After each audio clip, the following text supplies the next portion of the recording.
Okay. You can't see us right now, but we're wearing some dope-ass Trial by Podcast repping the new sweatshirts. pod.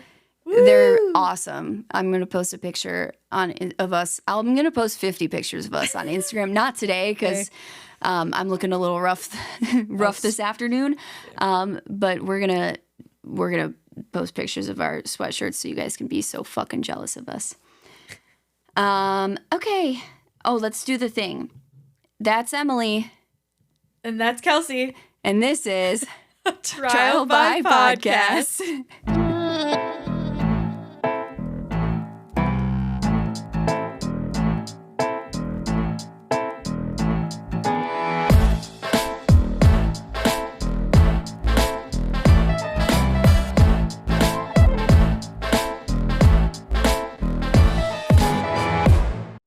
Hi, everyone. This is JJ, the co-founder of Good Pods.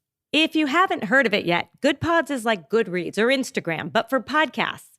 It's new, it's social, it's different, and it's growing really fast. There are more than 2 million podcasts, and we know that it is impossible to figure out what to listen to. On Good Pods, you follow your friends and podcasters to see what they like. That is the #1 way to discover new shows and episodes. You can find Good Pods on the web or download the app.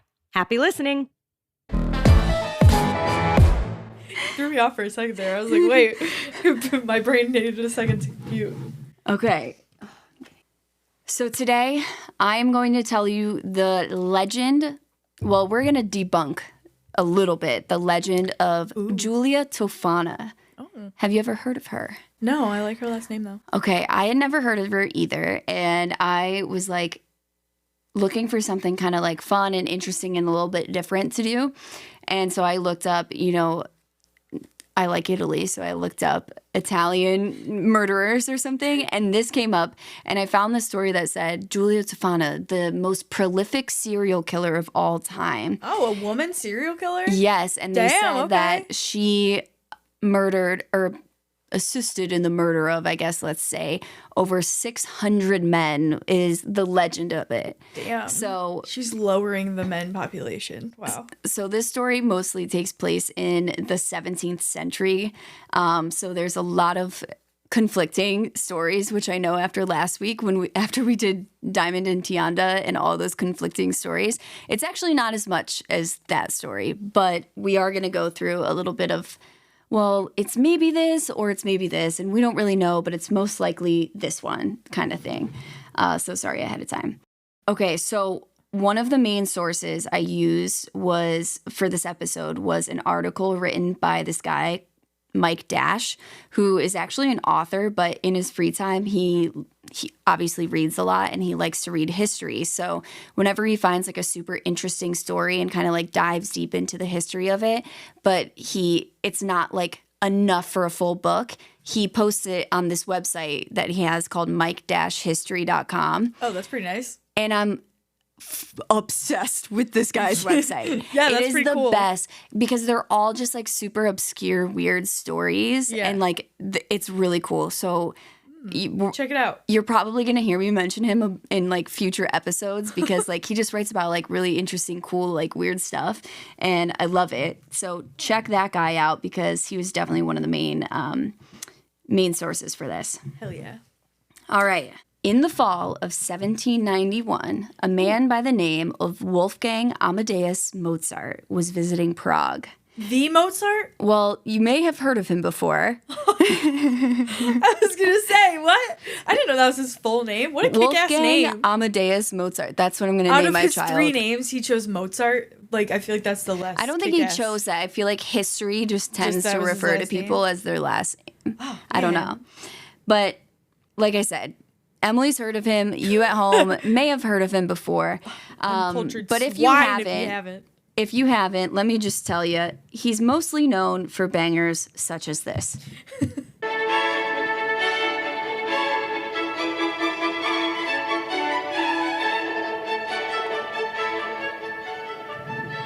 me see if I can find something a little higher energy. Did you know I took a music study class in college? And I literally had to study music, like compositions like that, and like talk about how it makes people feel and like what was going on and stuff. It was really interesting. I took some interesting classes that were like not required, like they were just general education classes I needed. I took history of rock and roll, and that was dope. See, that's so sick. That was dope. There. Anyway, so yes, he is known for bangers such as that, and so Mozart was in Prague to attend the premiere of his opera La Clemenza di Tito, which was commissioned for the coronation festival of the new leader of the Holy Roman Empire, Emperor Leopold II. Now, while in Prague, Mozart fell ill, but like they say, the show must go on, so Mozart continued his composition grind. Before the month was over, he premiered another opera that he had composed called The Magic Flute, which is substantially less interesting sounding than the first Italian one. I feel like I've heard of that before, though. Yeah, I think it's pretty famous. Yeah, pretty popular. So even though he managed to keep up that composition hustle, his health was just worsening over time. And by the end of November that same year, he had become completely bedridden. He was in extreme pain, his joints were swollen, and he was unable to keep down any food. So I'm assuming he was super dehydrated as well. Just a parched man. So it was in these final days, as his wife and her sister tried to ease his pain, that Mozart completed Requiem in D minor, which, despite its title, is regarded by historians as a major bop. Major bop? Major bop. Nice. Okay. Get it? Because D minor, and then I said it's major. It's a major banger. Dang it. I was proud of that one. All right. Well, crickets. Okay. So sadly, Mozart passed away from his mysterious illness on December 5th, 1791, at the age of only 35. Damn, he was young. Which is crazy. Like, he accomplished so much to be remembered for hundreds of years after. And when I picture Mozart, I picture him at a steady age of like 65. I know, you know what I'm saying? I know, because I feel like he wore the powder wig or something yeah, that makes the them white all wig. look old. Yeah. So there are many theories on what killed Mozart. They say maybe it was rheumatic fever, influenza, mercury poisoning, syphilis, or even a rare kidney ailment that comes from eating rotten meat. But no one knows for sure. However, Mozart himself had a theory before he died. He was convinced that he had been poisoned with a tasteless, colorless, odorless, and undetectable poison known as Acqua Tofana.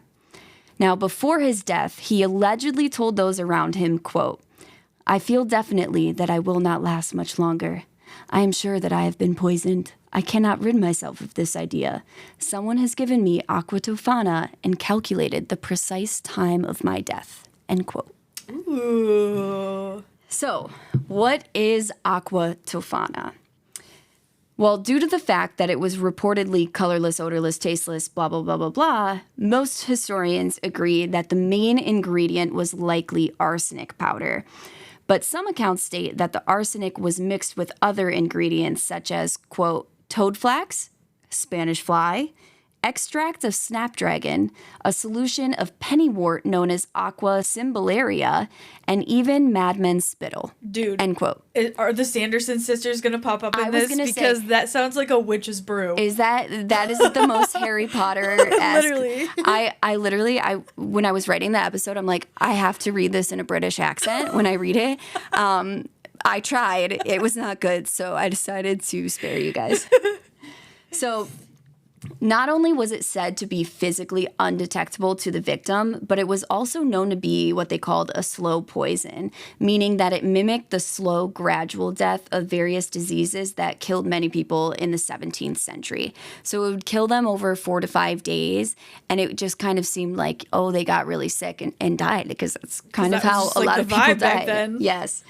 So what's more is it was said to be also undetectable after death, meaning no autopsy or post-mortem examination at the time was able to conclude with any certainty that the victim had been poisoned at all. So, even if you're like, that's weird, this was a young, healthy person. Yeah, he was 35. They can't find any remnants of it in the body with the technology at this time. Right. So the first recorded mentions of the poison are actually from 1632 or 1633, depending on the source. But either way, by the time of Mozart's death in 1791, the poison had gained infamy for almost 160 years. And rightly so, as it is rumored to be responsible, like I said, for the deaths of over 600 people, mainly men, poisoned by their wives. So, it's for this reason that some have dubbed Acqua Tofana's alleged producer, Giulia Tofana, the most prolific serial killer of all time. I kind of call bullshit on that because if she's not literally giving the poison directly to people and she's just like making it and selling it to people to kill their husbands. Yeah. Like if we're going by that logic, then Hitler would be the most prolific serial killer of all time. Yeah. I don't think that constitutes serial killer, but that goes back to we got to find like a good definition to go by. Oh, that's what I was supposed to be doing. No, that's okay. That's okay. We don't need to do it right now. We'll come back. So now I'm not sure if you knew this, but back in the 1600s, they actually didn't have phones or computers. So everything had to be written by hand. Due to this, I assume that the record keeping was a little less diligent back then than it is today, and that has led to some conflicting stories in this account, so just bear with me. One of the earliest records of this poison originates from a Sicilian notary named Baldassare Zamperone, and I'm really sorry I'm saying it like an asshole, but if my Italian friends heard me say it like Baldassare Zamperoni, like they would be, they would come for me. And so I'm trying to find a middle here. Okay. They taught you better than that. Yeah. In his documentation, Zamperone recounts the execution of a woman named Teofania Diadamo, who was notorious for her multiple poisonings. A man named Gaetano Alessi later wrote in his diary about the same woman, describing the poison she used as, quote, Acqua Tofana, which they believe is named after Teofania Diadamo and was just like mishearing or misspelling, in documentation. And it later became just Acqua Tofana. So like I said, Teofania Diadamo is rumored to be the first creator of this poison. And Teofania and her accomplice, Francesca Lasarda, reportedly sold the poison out of Palermo for some time before being caught and tried. Now, at the time, Sicily was actually a part of the Spanish Empire and not a part of Italy because Italy didn't exist yet. It was separate empires. And right now, at this point, there were basically two Sicilies. So there was Sicily, the island, and then also the Rome and Naples area was like the second Sicily, and it was under Spanish rule. So the Spanish viceroy at the time, Ferdinando Afán de Ribera, wanted to make an example of these poisoners. So at the time, poison, and I think it still is today, is kind of seen as like a female murder weapon. Like it's mostly used by women. And it was, especially Acqua Tofana, it was mostly used by women trying to kill their husbands. And at the time when, women had no financial or social or any type of power, this was like one of the only threats against men, just on an average day-to-day basis. They can't punch a guy in the face and Right. So they were trying to make an example, like poisoners are not going to be stood for because poisoners were really a threat to the patriarchy at this point. So like I said, they're caught. He wants to make an example of them. And there are really two different stories about how Diadamo was killed. So I'm just going to give you both. The first is that she was stuffed into a canvas bag, kind of like a potato sack, and was thrown off the roof of the bishop's palace. The second story... That was a theory. Wouldn't they find her? Well, it's the fact that records are so, because it happened so long ago, we just don't know for sure, which...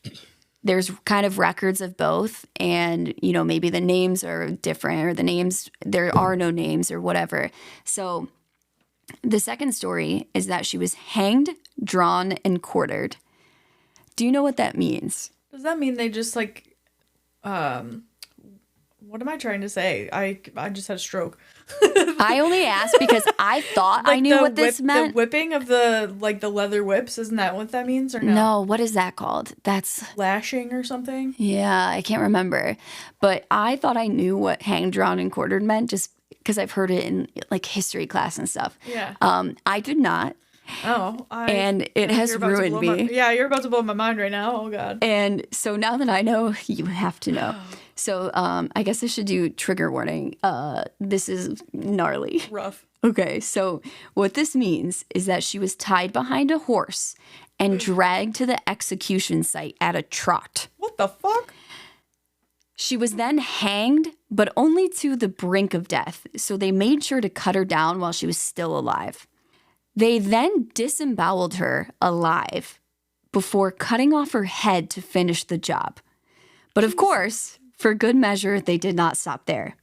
They then tied her limbs of her the limbs of her decapitated body to 4 different horses and ordered the horses to run in 4 different directions, tearing her limbs from the body. Dude, I don't know what I thought that That's what hung, drawn, and quartered meant, but that wasn't it. I thought it was just they tied the limbs to horse. I didn't even think this is almost better. Honestly, I didn't think horses had anything to do with it. I don't know what I was thinking. I thought it was like, because I think they do this in Game of Thrones. Like they tie all the limbs to the horses, but I thought the person was alive and the horses ran, but I don't know if that. I don't know what's worse, that or getting disemboweled alive. Were fucking gnarly back then. Could you imagine just being there, like, while I'm somebody's sure getting there was quartered? A crowd.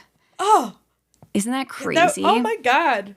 So anyway, like I said, the viceroy is very intent on making an example of Diadamo. And clearly. I think he if it was the second one, if she was hanged, drawn, and quartered, I think he probably was somewhat successful. Yeah, he made a pretty big impact on that. A pretty big impact.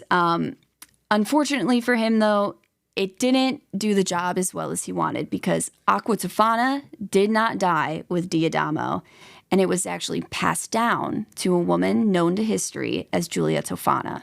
While Diadamo was the one to create the poison, it was Giulia who really drove it to infamy. And there's a lot of lore surrounding Giulia. So I think I went over it a little bit in the beginning, but I'm going to give you the details of this is kind of the story that has been passed down like verbally through history. This is kind of the legend of Giulia Tofana and what's made her so, notorious in history. So this is what they say. They say that Giulia was actually the daughter of Teofania Diadamo and was born in Palermo, Sicily in 1620. It's said that she was orphaned at 12 years old when Diadamo was put to death in 1632 due to the fact that one of Diadamo's victims was her own husband and Giulia's father.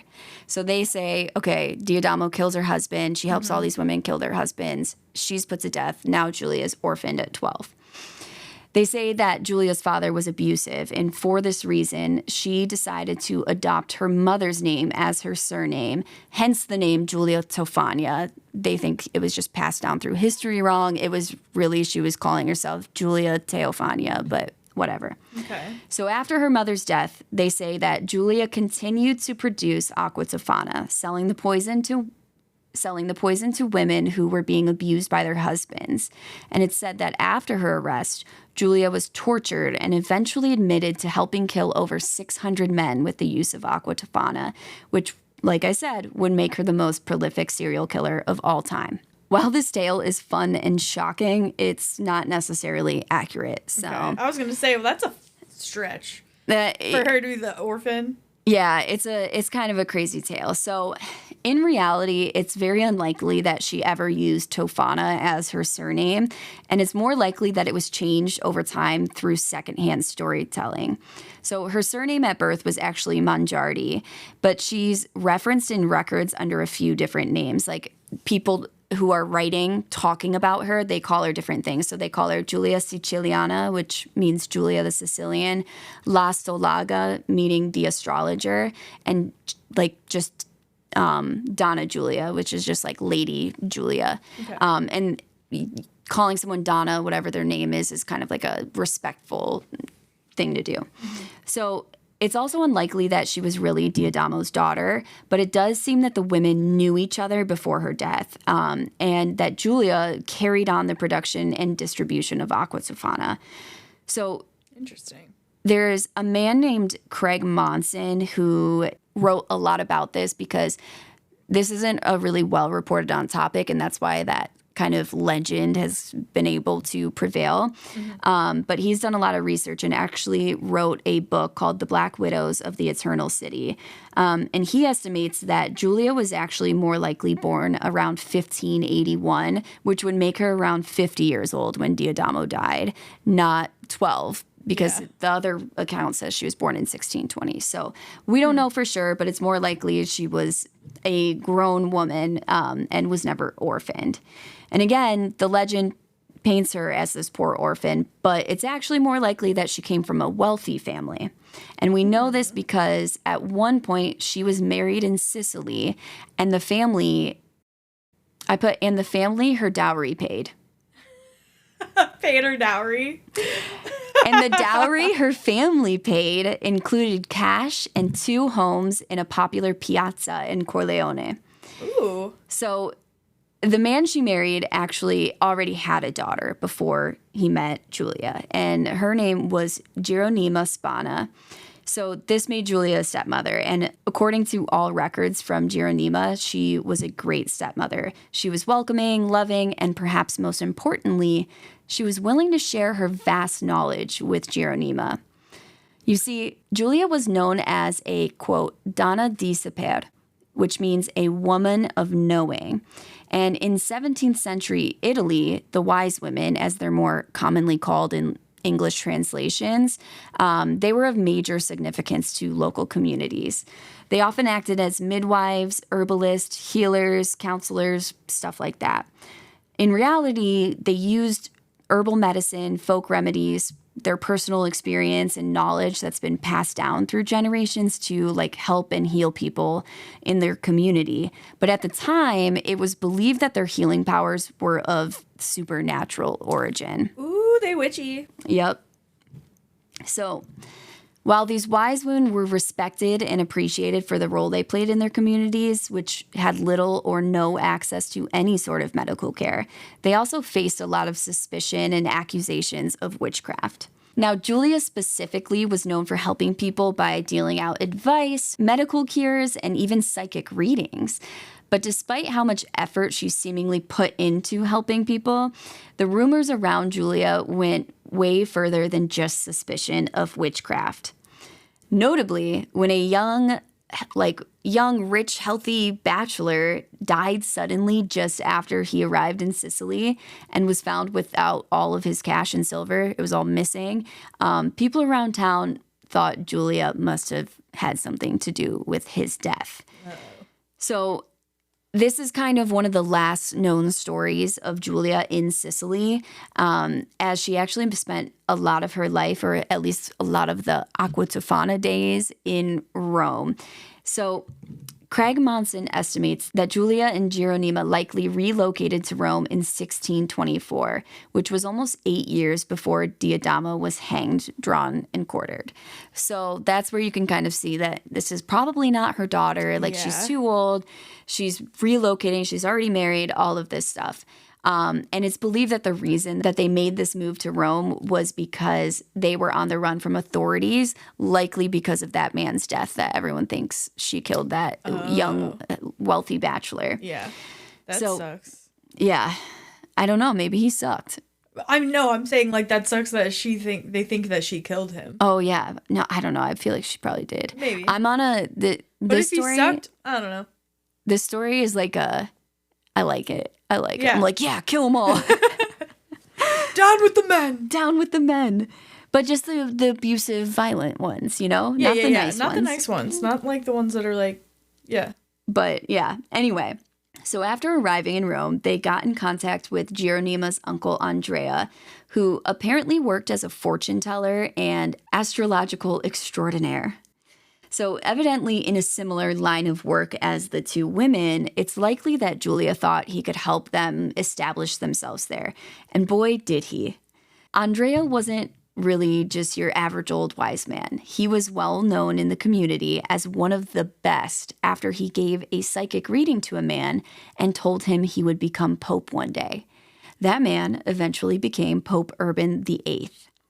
So apparently this shot Andrea up. I've never been on live television before. What is that from?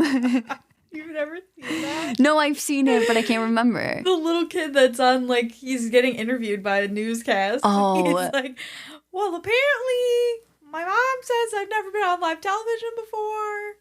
And apparently... Okay, hold on. Let me try it one more time. Apparently, this shot Andrea up to number 1 on whatever the 17th century Rome version of Angie's List was. Did I do it? Yeah. Oh, fuck. So basically, he tells this guy that he's going to become Pope one day, and the guy becomes Pope. So everyone is like, oh my God, this guy is the real deal, whatever. Yeah. But I call bullshit on this whole thing because the guy, like, when he told this guy that he was going to become Pope, he was already a cardinal. So maybe he was just telling every cardinal that, like, hey, you're going to be Pope you one could day. Be Pope one day. And, you know? And also he's in Rome, so it's like, he's it's just not spreading the freaking dreams around. But that's what I would do if I was a everybody's gonna psychic. be Pope one day. That's what I would do if I was a psychic, dude. I would be like, Me you're going to be too. rich and famous Me and too. amazing, and your life is going to be awesome. Dude, side note, I would love to go see a, like, psychic or somebody. Really? to give me, I'm like, too palms scared. Or cards or something. I'm like, what if they tell you something bad? I don't think they're allowed. Like, I think they ask you before you go. Yeah, like, but what they're if like, do they you want to see know if it's something? bad? But what if they see something and they can't hide the look on their face and you see it in their eyes? Then they're not very good at psychic. Or what 'cause if I feel they- like that should be part of their job. What if they start crying? You know? I mean, I don't know. I would fuck around and find out. I'd be like, Okay, wait. well, Can we go and you just do it and I'll watch just and there see for how the it vibes. goes? Yeah. Yeah. I'm We down. should go to that place that's right next The to one in the the- Italian restaurant that's kind of in that like bad area, kind of. Where? I'm going to look it up, and there's like a palm reader. I'm going to show you. But anyway, it's kind of just like a sketch little psychic reading place. I'd go. I feel like they're all a little sketch now. Yeah, I like my it. mind thinks of that place by Love LC. it. I have no idea what you're talking about, but that's Dude, the it's one. been there forever. Yeah, that's the one. That's what we should do. So, okay. Either way, phony Andrea wasn't the only important connection the women had in Rome. Even more important to our story was a priest named Father Girolamo. And he was the man that was slinging arsenic to Giulia and Geronima, Slinging it. making the production of Acqua Tofana possible. It's assumed... Infiltrate the dealer, find the supplier. Infiltrate the dealer, find the supplier. Love it. Yeah, he is the supplier, dude. It goes up to him. He is the supplier of the arsenic. So it's assumed that Father Girolamo got his arsenic from his brother, who was an apothecary and probably had arsenic for medical purposes, as it was actually used in many medicines at the time to treat things like fevers, headaches, and even tumors. So the general ideology surrounding arsenic in this time period was that, quote, the dosage makes the difference between a drug and a poison, end quote. So, like, even though it was legal to sell because it was in medicines and it was used for different things, like if you have a high quantity or something like that, they're like, that's a poison. We're going to kill you for it or something. It's like, what's that ingredient in cough syrup? Acetaminophen? Is that what they make meth out of? Yeah. Okay. Yeah, it's like acetaminophen. Yeah. So with a steady source of arsenic, Giulia and Geronima were ready to go to market. They bottled the poison in ornate glass jars, and they labeled the bottles as Manna of St. Nicholas. I love me a good glass jar, Oh, man. dude. Oh, my God. Oh, I'm my just God. picturing how these little dainty glass jars. All right, we're going on a tangent for a second because I have to. My addiction to thrifting and buying glass jars. It's insane. So me and Emily used to live together, and this bitch would come home every other day with like a new jar or dish of some sort. Like she has these cabinets, like these really nice like built-in glass cabinets, just full of all these like jars, and they are really nice. I get it, but there's so fucking many. And at one point, I was just like, Emily, if you bring home one more jar, I'm gonna like We're breaking up. We're breaking, and we did, and she did, and we broke up, and we no longer live together. That's why we no longer live together. People handle the jars. That's it. People are gonna be like, she's being outnumbered by jars. If anyone asks me ever again, like, oh, why'd you guys stop living together? I'm gonna be like, Emily she brought home another fucking jar. One too many jars for my fucking liking. That's all right. I thought it was gonna be plants that did it. Okay, so anyway, they labeled these beautiful glass jars as Manna of St. Nicholas, which was a popular oil sold at the time that was believed to treat both spiritual and physical ailments. Giulia and Geronima claimed that it was used to clear up acne, but like I said, dosage is important here. So, the way you said in a dosage. Dosage is important. Dosage can be deadly. Dosage, pay attention. Anyway, in addition to the poison, they also sold other products such as perfumes, real oils, magic charms, face creams, powders, potions, antidotes, herbal cures, and even quote-unquote information. Oh. That's my dream job. Yeah, give me a little tip. I think I said in another episode something was my dream job. I take it back. This is my dream job. Just selling potions, lotions, powders, and gossip. Like, yeah. And like people come and what's the hot goss? They literally come to you for like readings and stuff, and you're like, who's that man that's making you you're sad? Like, all right, finish it out with a goss about that guy. Dude, that is How's he looking? That's why I think that's kind of why I want, like, for a while I wanted to be a therapist, because I feel like I just know everyone's stories. Yeah, but not to like tell them to other people, but just because just because I'm like, ooh, tell me more. You don't even have to drink, and you want. I would be a bad therapist because I would be like them. I'd be like, do you need some poison? Anyway, you want some arsenic for that? Yeah. I know one drug that's gonna really help you out. Really around. Yeah, for real. So in the beginning, the women were doing a great job of growing the business while keeping their whole Acqua Tofana operation pretty incognito. So they were really just gaining customers via word of mouth. And as I mentioned before, when it came to the Acqua Tofana, most of their customers were women looking to kill their husbands. But it's not really like women were just coming to them like, hey, I want to kill my husband. Do you have anything for that? It's like they were giving all these other services like the psychic readings and like giving out advice. They're just complaining like, oh, my fucking husband won't stop beating the shit out of me. And they're like, hey, I got a little something for that. So it was kind of one of those things where they were just kind of getting to know the women. And, the women are coming in there for other things. They're like, I have exactly creams what you and need. Lotions and whatever. And then as they're getting they're like, hey, you got something for this? Yeah. They're like, I sure do. Yep. let me go in the back. So then it's like, word of mouth, because when one woman does it and then she has a friend whose husband is abusing her. Hey, they recommended this. It got rid of my problems so fast. Like, I know a guy. Yeah, I know a guy. Hey, girl, I know a guy. Don't worry. I know a lady. Yeah. So in order to understand, like I said, it's like these women are killing their husbands, but also, it seems like the majority of them, at least, they were killing their husbands not just because they wanted to kill them. They were killing them because they were abusive and violent. And really, in order to understand the duality of good and evil in this story, we got to talk a little bit about what it was like to be a woman in the 17th century and why one may have wanted to murder their husband, which I feel like is kind of self-explanatory. We all kind of know what it was like for women back in the days, but let's just review. They didn't have to work. That's all I remember. Not that I'm saying that women should not have the option to work, but man, it would have probably been a nicer time. If you got one of the good husbands that didn't beat you. Like, oh, you don't gotta work. Yeah. Yeah. Okay. So I like it. Feminism, equal choices for all. Yeah.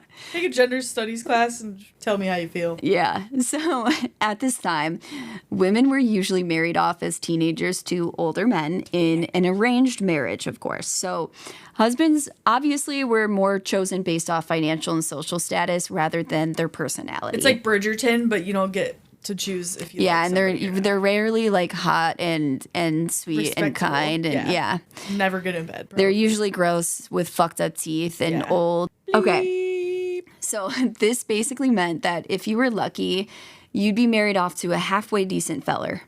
Valor. But unfortunately, many women were unlucky and were married to violent and abusive men. Not decent fellers. Now, unsurprisingly, not decent fellers. We don't like those not decent fellers. We don't like them fellers. So, unsurprisingly, divorce was not an option in 17th century Holy Roman Empire. And even if they left or fled from their husbands, women didn't really have many options to support themselves. There were no jobs for women in those days, really. Mm-hmm. They had no financial or social power of any kind. So one of the only options that women had for supporting themselves was sex work. So while some did choose to flee from their husbands and rely on sex work, others chose to murder their husbands. So to each their own. Yeah, To each their own. They had two options. And neither was a great option. Nope. Neither was a great option. But yeah, that's how it turned out. So while Giulia was rumored to be responsible for the death of hundreds of men, history has characterized her as a Robin Hood of sorts, seeking vigilante justice for victims of domestic violence. And to that I say, hoorah. Hoorah, dude. Hoorah. That's so funny that you said that, because earlier on in the episode I was going to say, she's like the Robin Hood for women. Like, yes. That's literally what I was thinking. I like this. Nice. I like that we're doing that thing. Telepathically. Yeah. The same wave. Yes. But you know what I was just thinking too is when I said hoorah, that just came to me. I didn't write that in. That was just off the dome. But I was thinking we should start saying huzzah. Should that be huzzah! Our pod? That could be our pod huzzah! thing. What like is we that say from? huzzah. What is it's that from Catherine the Great. Oh, okay, with yeah. Dakota I was Fanning. like, what is this or from? with Elle Fanning. Huzzah. Yeah, I kind of like huzzah, it. Motherfucker. Huzzah, motherfucker. So, where was I? So, yet, for as thrilling as her life seemed to be, the most likely story of her death is relatively uninteresting. According to historians, it's most likely that Giulia died in bed from old age in 1651 without ever being caught for her crimes. Now, after Giulia's death, not only did Geronima take over the family business, but it sounds like she ran it even more effectively. While the legend of Acqua Tofana tends to center around Giulia, in reality, Geronima gained way more business after Giulia's death than Giulia ever had. Damn, bigger, better. So I'm like, I don't know why Giulia, maybe just because she ended up being called Giulia Tofana throughout history, that like it kind of centered around her. Yeah. But like to me, the interesting part of the story really starts with Geronima. So Geronima was no longer seen as just a run-of-the-mill wise woman. Like, there were a lot of wise women around in every community at the time, but she was kind of seen as above these women. She's like the mother of all witches. Right. Like, she didn't just dabble in the supernatural with, like, healing powers and stuff. It was believed that... She's the ITGIRL. Yes. ITGIRL. You know my left deck. So... it was believed that she not only practiced witchcraft and could see into the future, but also that she spoke with demons. Oh! And I'm like, why? What were they like? Why? What was she talking to them about? The hot goss. I know. Do you think she was just like, you're never gonna believe what's going on down there today? You're never gonna believe this.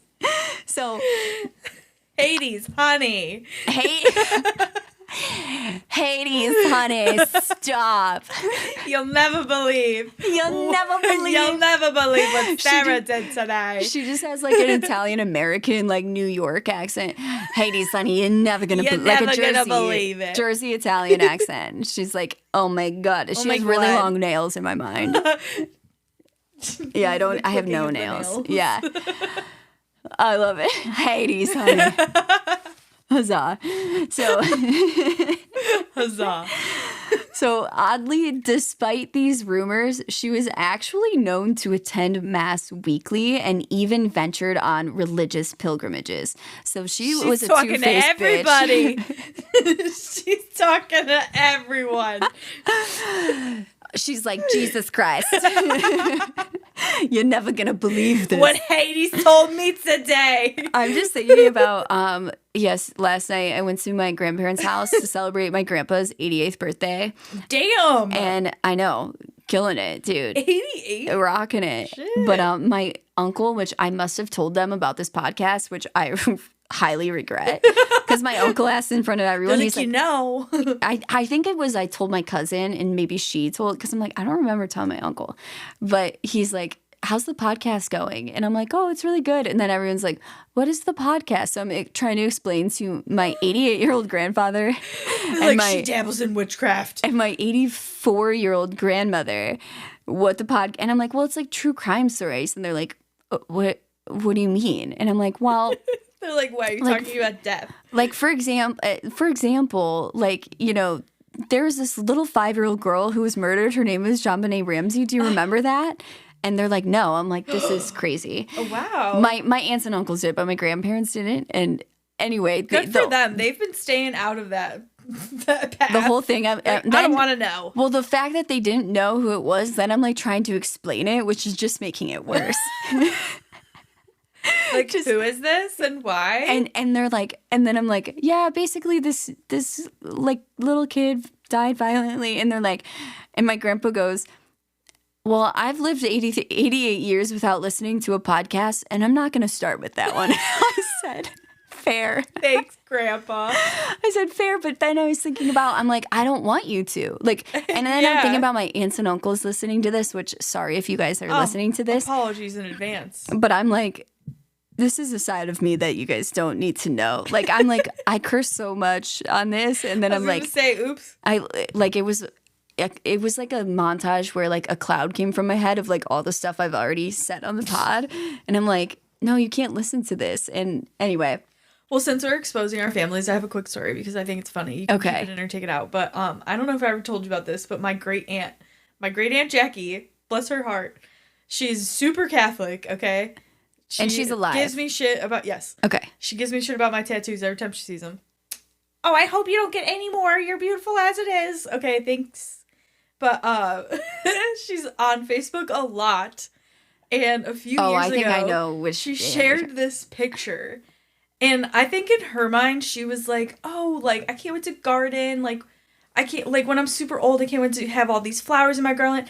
And she shared a picture of, it was like a meme that was literally just a backyard full of pot plants, like 4 feet tall. No way. And she just had no idea? She had no fucking clue. She was like, oh my God, I love this. I can't wait to have a garden either. That is comedy Nobody gold. knew. That is comedy gold. I think I ended up telling her like a year later, and she took it down because she was so embarrassed. But I was okay, wait. This is not the same thing, but now I'm just we're going down a rabbit hole. Sorry. Skip, fast forward 45 seconds if you need to. We'll add timestamps. But yeah, no, we won't. That's too much work. I was gonna say, sorry, take it back. Okay, so the other day I'm driving to work and I see a van that says Butts Plumbing Company. Oh my God, I think I saw your picture. Yes, so I take a picture of it and I put it on my Instagram story, and I think I put like iconic or something like that as a caption. Epic. And this lady that, you know her. Who? This lady that I used to work with at a restaurant 12 years ago when I was like a teenager hosting at this restaurant. She responds to the story and she goes, that's my family's company. Like, it was passed down from my great grandfather. And I'm like, that makes so much sense. Well, isn't it just so funny that like I posted it and like I haven't talked to her in years. Like, I didn't even realize like we were Instagram friends, and I'm just like dying laughing. I'm like, this is like a saga. Like, I meant to screenshot it. I was gonna post it on my story after and be like, the saga continues or something, but I forgot. But so anyway, it's Butts Plumbing Company. And so she's telling me it was passed on from my great-grandfather to this person, and now so-and-so owns it. I said, okay. It's been around for a long time. So I go, okay, so is Butts the family name, or did your great-grandfather just have the most epic sense of humor of all time? And she's like, ha, no, that's the family name, of course. And I was just like... But it's still funny because you could have picked any name for the company. It doesn't have to be your family name. And he's just like, yeah, I'm just going to go with Butts Plumbing Company. I would have birthed that child with my husband, whose last name was Butts, and been like, you're going to be a plumber one day. Oh my God. Wait. Let's play a fun game. And have a family business. Let's play a fun game. If you married a guy and his last name is Butts, what would you name your kids? Seymour. Seymour Butts. Oh, that's a classic. That's a classic. I like it. Harry Butts. Seymour and Harry. You could do Richard Butts, and he could be Dick Butts. Sandy Butts. That's cute. I like that one. That's cute. You go both ways. Kind of like Sandy Cheeks. Like, yeah. Yeah. Oh, what else? We got to come up with a good one.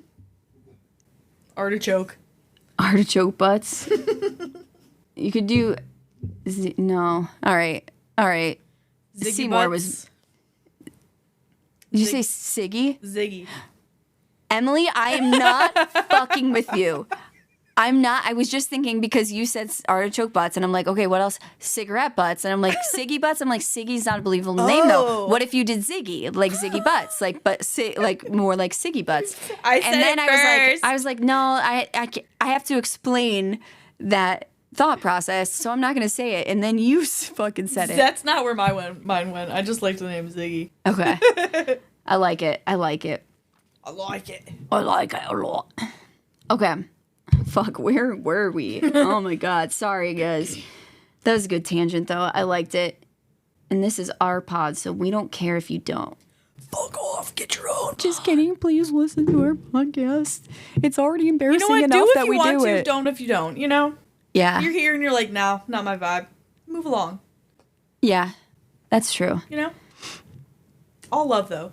All love. We welcome everybody, but, you know, sometimes it's not for everybody. This is true. Literally, though, where was I? Okay, so we're talking about how Geronima basically was kind of more effective than Giulia, and I don't really understand why this whole, like, legend of Acqua Tofana surrounds Giulia. Like, what did I fucking say that got us so far off? I don't remember. I'm still thinking about Butts Plumbing. Sorry, I just was like... No, because I was talking about... your aunt's thing, but what was you were talking about how you were telling your grandparents about the podcast. We were because we were talking about religion or something, and I was like, yeah. I don't want my aunts and uncles and my grandparents to hear me talking about this. That was a tangent. Sorry to my family. SARS. I'm sorry that I am this way. It's your brother. It's your brother that did this. Okay. It's me. Hi, I'm the problem. It's Bill. Hi, he's the problem with me. Okay, so despite these rumors about her talking with demons, she was known to attend Mass weekly and even ventured on religious pilgrimages. So Geronima's like rise in popularity and kind of the spreading of her reputation was mostly bolstered by her rising level in society after she married an aristocrat from Florence, which allowed her to penetrate the once inaccessible, powerful, and wealthy ranks of Florence. So Geronima's clientele began to include people kind of higher up in society, like duchesses and the wives of politicians. They're rich, they're wealthy, they're, probably stinky at the time, but they're wealthy. No deodorant back then. Oh, dude. I was listening to... I can't with the... Another tangent. Oh, God. I got through 2 sentences. Okay, let me just... No more tangents. So her clientele began to include duchesses and the wives of politicians. She's getting up there in the wild.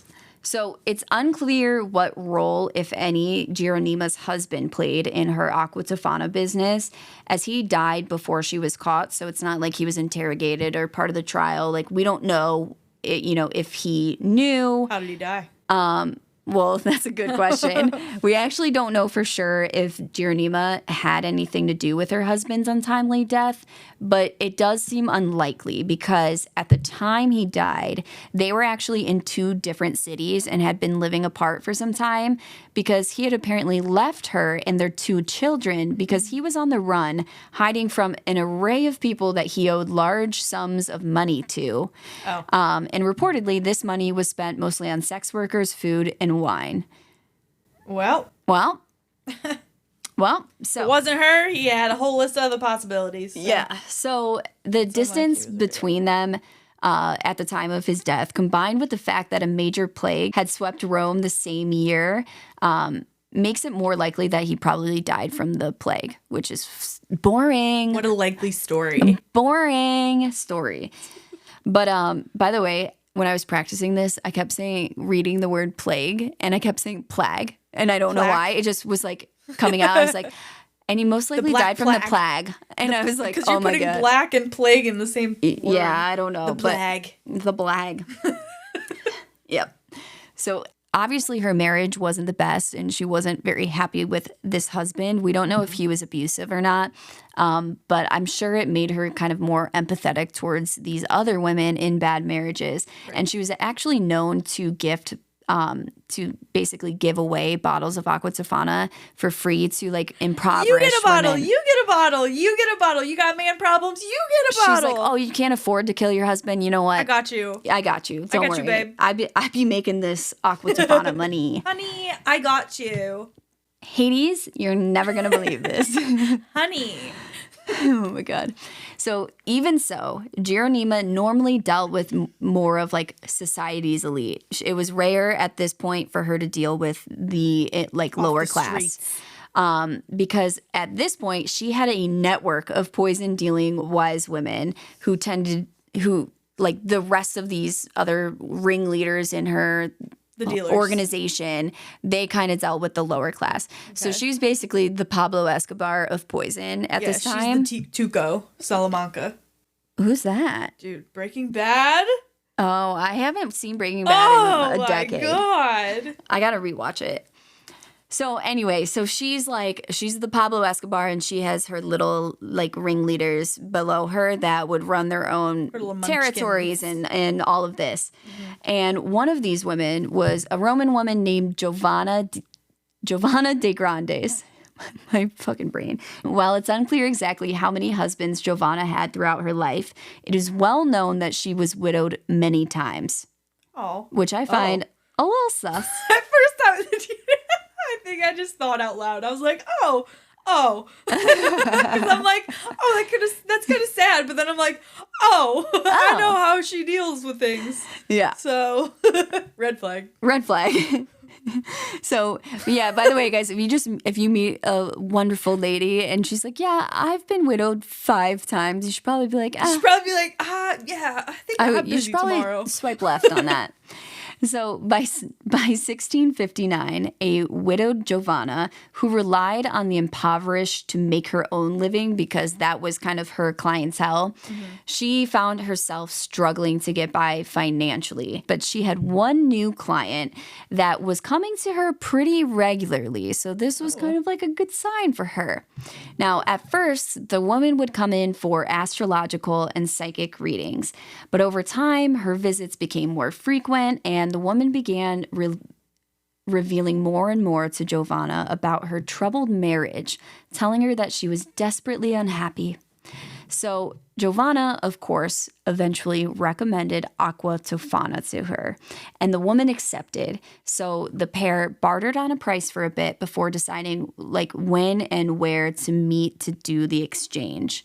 That's crazy that they don't have like a clause they have to sign, like, I didn't give you this, like, we didn't do this. If anybody questions you, I had nothing to do with it. Well, that would just be evidence, like, that you gave it to, if it was ever found. But it's just like, I got something for you. Just you just gotta, you gotta trust. You gotta trust. And sometimes you shouldn't, as we're about to see. Yeah.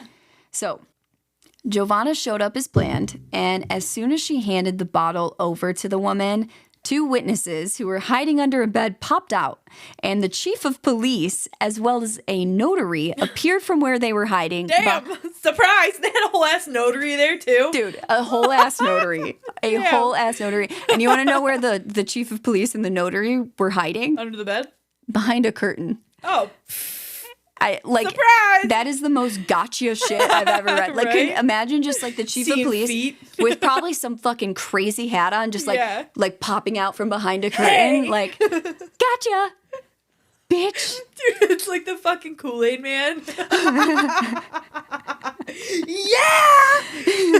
Huzzah! Gotcha! Huzzah! Oh yeah! I'm going to be turning down a lot of the volume in this episode. I can tell. I was a loud bitch No, not today. you. It's me. It's me. I'm like so close to the mic, like screaming. Huzzah! Huzzah! So the woman was, of course, hired by police to work undercover to prove that Giovanna was selling Acqua Tofana. I didn't even realize that rhymed when I wrote it. Oh, you're a poet and you didn't even know it. True. So, though it's unclear how police ever caught word of the poison or like that Giovanna was selling it in the first place, they had her pretty much down to her rights. Mm-hmm. The only thing they had left to do was prove that what was in the bottle was actually poison. Ooh. So to do this, somebody had to try it. They tested it on animals, and all the animals died. I don't know what animals or how many, but it was plural. Oh, no. That went way downhill. I was know. like, oh, they gotta try it on themselves. They gonna take a little swig. Yeah, it's someone's job, like at the police like station. the king, you know, they have like their own little yeah, someone tester. that eats their food. Yeah. So not only was Giovanna a poisoner and a pretty strong businesswoman, but she was also a fucking snitch. Oof. And you know what happens to snitches? Get stitches. They get stitches. Oof. So as soon as she was arrested, she started spewing out names to the she's police. like, I got something to tell you. Yes. So she told them that Giulia Tofana was the one who taught her how to make the poison before Giulia passed away. Okay. She also told them that Father Girolamo was the arsenic supplier and that she, Gironima, and 3 other women who she named, we don't know the names though. Snitched on a father, man. Ooh. Yeah. Well, good. Get him out of there. I mean, yeah, but like, I don't know. Yeah, it's a bold move. It is very bold. But she also tells them that these 3 other women, Gironima and herself, were kind of the top ringleaders of this organization.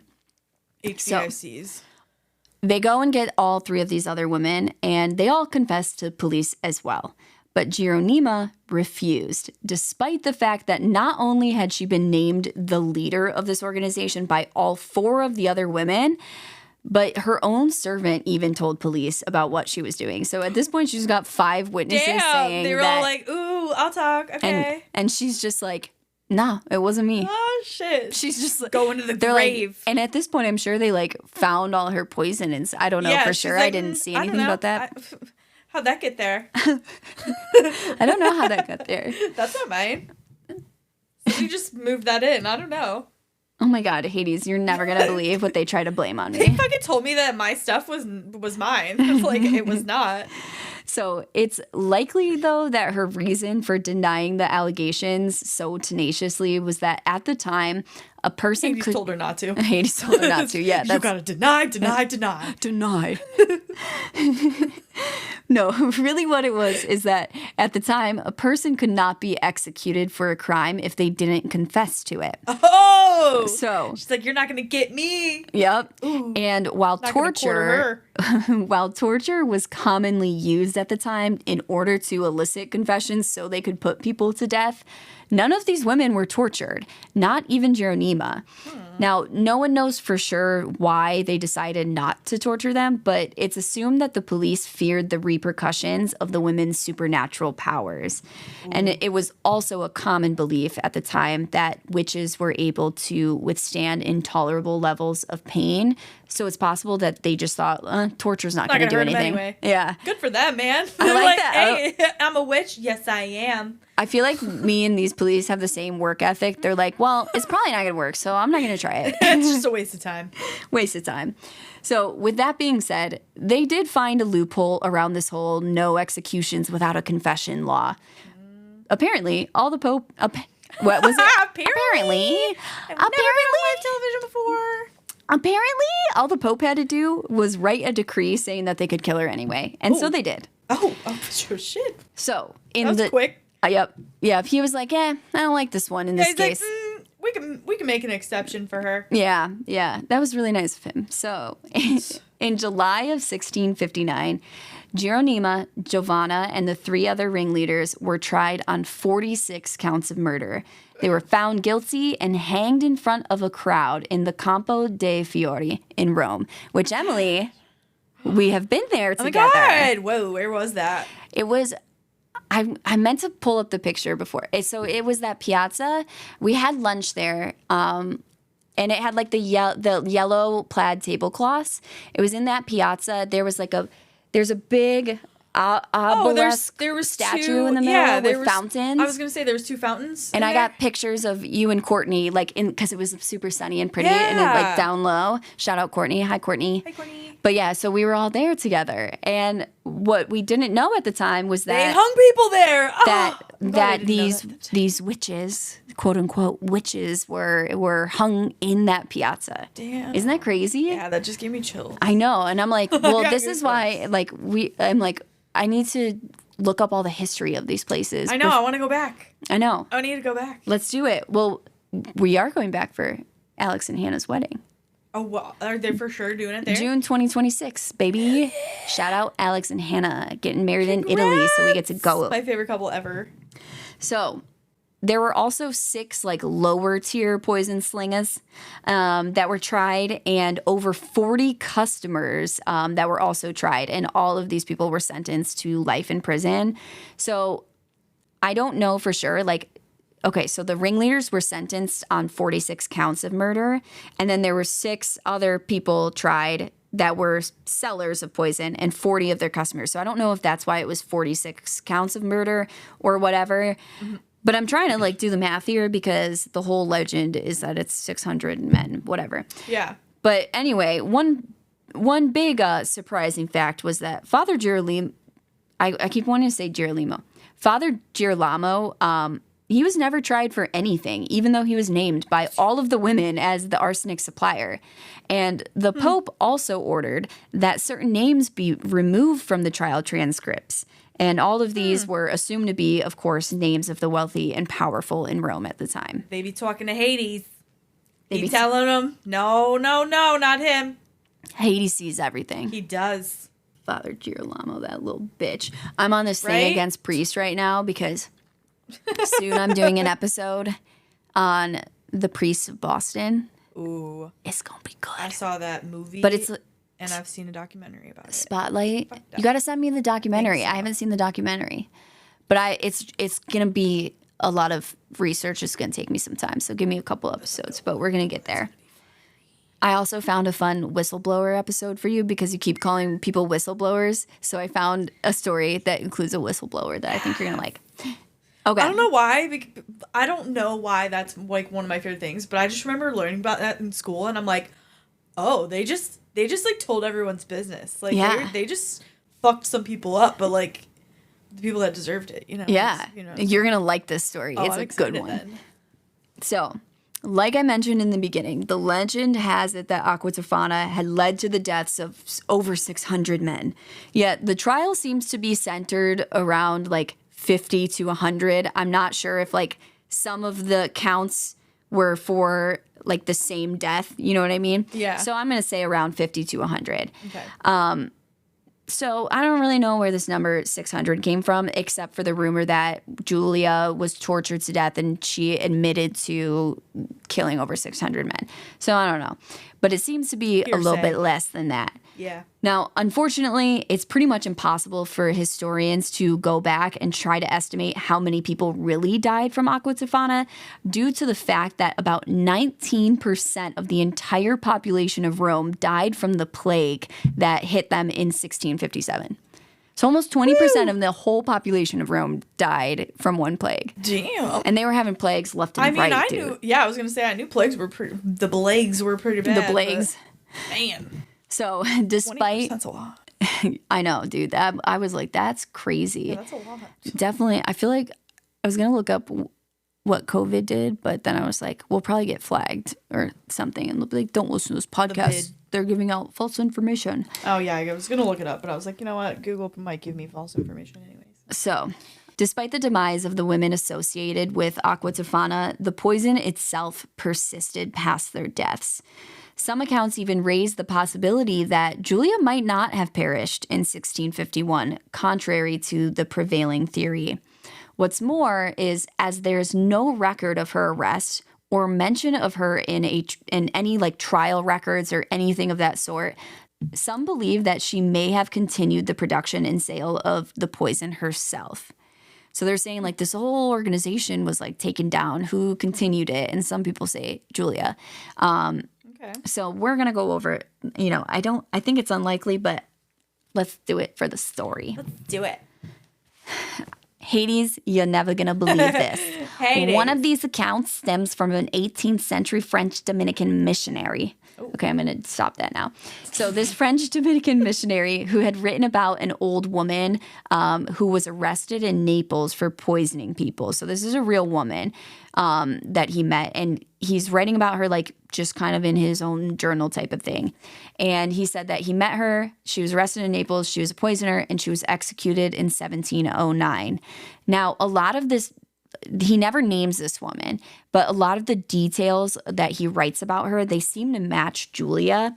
But the thing is like she would have been almost 90 years old in 1709. Oh. So that's if she was born in 1620 as believed, but some historians say it was early as like 1500 something. They don't even know her birthday.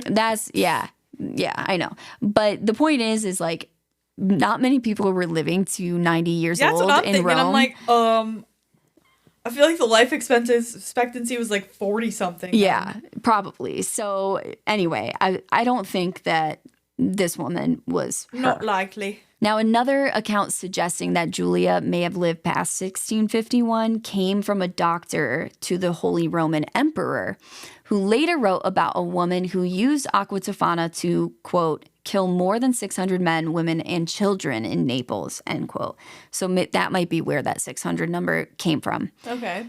Lastly, there was a German archaeologist who wrote about like his worldly travels, and he had written a passage about an old female prisoner in Naples in 1730. He said she was a quote-unquote infamous prisoner who was part of a religious sisterhood with reportedly supernatural powers. He said that people would line up to visit her in prison for, I assume, like psychic readings of some sort. Now, he didn't give her a first name at all, but he referred to her in his writings as Tofana. And so some people believe that this was Giulia Tofana.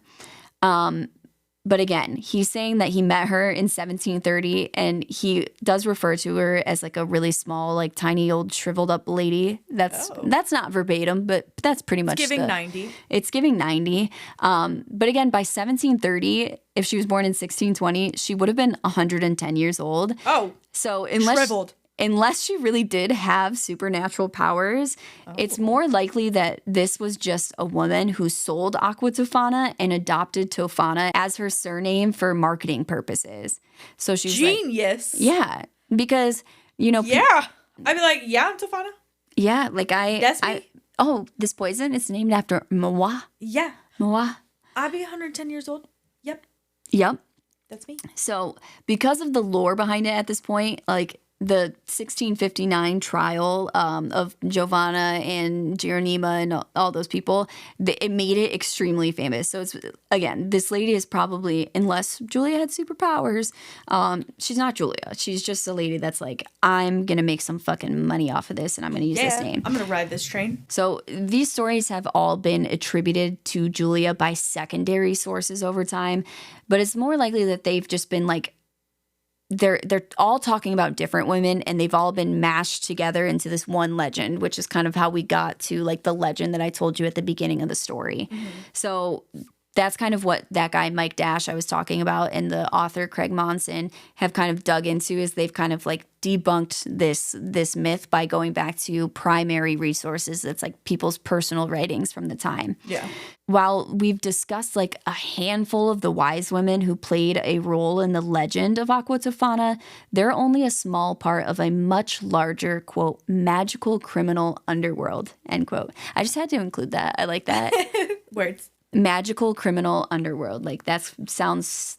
I want to watch that Hades. show. I want to watch that show of like a New Jersey like mob wife TV show smoking a cigarette with super long nails. Like, Hades, you're never gonna believe this. God. Oh my god! You'll never guess what happened today. So, my boy Mike Dash described it this way: quote, "The manufacture and sale of poisons was only one small part of activities of an extensive underworld that specialized in the supply of services that could not be offered by the established church and state. The community may have been at least 200 strong in mid-17th century Rome, and numbered among its members were wise women, astrologers, alchemists, confidence men, witches, shady apothecaries, and backstreet abortionists, who between them told fortunes and cast horoscopes, sold love potions and lucky charms, cured toothaches, and offered to dispose of unwanted babies and unwanted husbands. Unwanted babies? End quote. Well, because they were abortionists. Oh. They were giving abortions. True. So, yeah, that was like a really dark way to say it. But that I think that's kind of like he's saying, like, they did everything. Like, they were giving out potions. They're selling, like, makeup, creams, and powders. They were Jills of all trades. Yeah. But it just shows you it's like there were a lot of needs that people had or things that people wanted, and that You're normal... like, you come here, I got you. Yeah, like the norm of society wasn't providing them. Like they didn't really have medical care and stuff like that. So they go to herbalists and all this stuff. And by the way, it's kind of like today. Like if you go to the doctor and they tell you what you don't want to hear, or like if somebody has like really bad terminal cancer, they'll go to a holistic doctor. Yeah. And one of the things that he mentioned in here is he said confidence men, which I didn't know what that was. So I looked it up, and I think it's just a term for con artists. So like it used to be like a confidence artist, like because they're like scamming people. They have to like be confident. I didn't know that's what con stood for. I don't know for sure that it is, but I just read that. Makes sense to me. That confidence men were like basically con artists. So I'm assuming that's where the con comes from. That makes sense. But I don't know. That's what I'm going to refer to it as now. So, anyway, that is the legend of Acqua Tofana. Oh, that sounds like an alcohol or something. It obviously was a drink, but like Emily, wouldn't that be a sick ass like name for a French liqueur or something? Okay, so first of all, we're about to make $1 billion off this. That is going to be one of our merch items is going to be a bottle of wine, and we're going to name it. But okay, so in Italian, like if you want to say, you wouldn't just call it something Acqua Tofana, you would call it like the Acqua Tofana. Yeah. So like if you want to say like a bottle of water, you would say l'acqua with an L apostrophe in front of it. So when we start selling merch, get ready. We're going to be selling bottles of wine or some type of liquor or something in fancy jars, and it's gonna be L'Acqua Tofana by a Trial by Podcast. And that's on Hades. Honey. And that's on Hades. And it's gonna be in a beautiful, like teal perfect green. Dark teal green, but not too teal, not like cringe teal, like beautiful, like our logo and our new sweatshirts that we're so hyped on. Like a deep dark mermaid green. So while we're at it, oh, here we are. I know this is, I think this is like going to be episode 8 or something, 8 or 9, which means we're like 7 weeks in. We're about thigh deep into this now. But we haven't even released any episodes yet. We're 2 weeks out from releasing episodes because we're trying to work ahead of time because I'm nervous. I don't want to get stressed over this. Yeah, I mean, we're nervous. And we're about to start posting stuff next week. And we're going to get made fun of so much by everyone who has high school. Yeah, obviously. Like there's something so embarrassing about like I started writing episodes 7 months ago. We started recording 3 months ago or something. And I think we started recording in April. It's now June. So I guess 2 months ago. Flying by. But I'm like, oh, there's something so embarrassing. Like to friends and stuff, I'm like, yeah, we're starting this podcast. I'm hyped and I'll tell them all about it. I'm like, oh, nice. Good luck. No, I feel like friends are like hype on it. But just random people from high school are probably like, I'm just like, this is all I ask. And that's what we're doing. And I'm gonna probably put this in a social media post, like backdrop or something. I don't know what what will be the imagery because we're not filming. Yeah. But if you went to high school with us and you want to hate on us, I get it, dude. Go ahead, feel free. Do it. I know you need a way to bond with your friends. Up there for the haters, so they can comment on it when they need to. This is it. Oh, here you are. Here you are. all I ask is that when you like send this in your group chat to make fun of us, I get it. I would too. Just send the actual post. Don't screenshot it. Give us some engagement while you do it, okay? Yep. Make sure you follow, because if you don't follow us on social media, you're going to miss when we post shit. Yeah, and you won't and have that gives shit you to shit talk. to you need stuff to talk with your friends about. So you're welcome. Yeah, so you're welcome. We're doing this for you guys. Really. We're doing it for our reunion is this year. We're doing this for you guys so you can bond with your friends. Is our reunion this year? Because I still haven't heard anything about it. Okay, I think we're done. Okay. And court is adjourned. Bye. Bye. Huzzah. Huzzah.